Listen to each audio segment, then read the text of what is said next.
Hi there, Mark here from Mark's Reviews and Tutorials, and I'm going to tell you about how to put on a new switch and what the scenario is around this.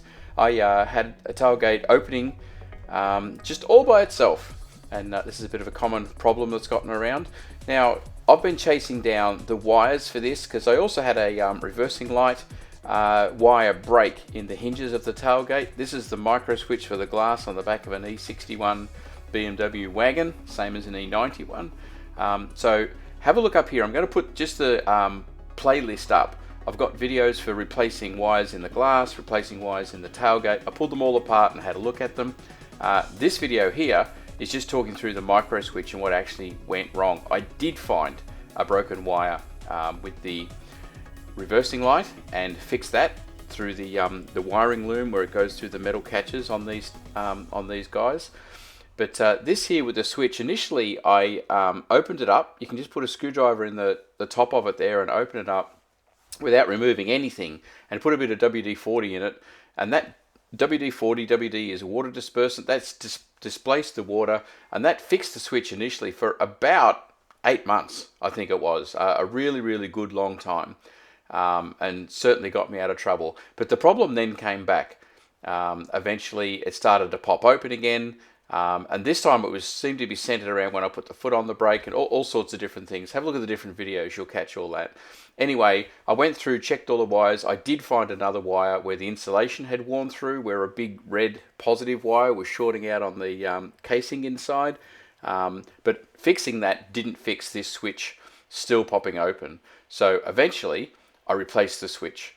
And have a look at this video here. I'll put a specific link for that one. That shows when I actually pulled the old switch out and fully took it off, took the wiper off, did the whole lot. So that's the procedure to look for how to actually switch this switch out. So here's the part when it arrived. Ein Stück, one piece. There's the part number. And made in Malta, can you believe that? Because that's like where things always come from. So let's have a bit of a close-up comparison look of the old and the new switch halfway through putting it in.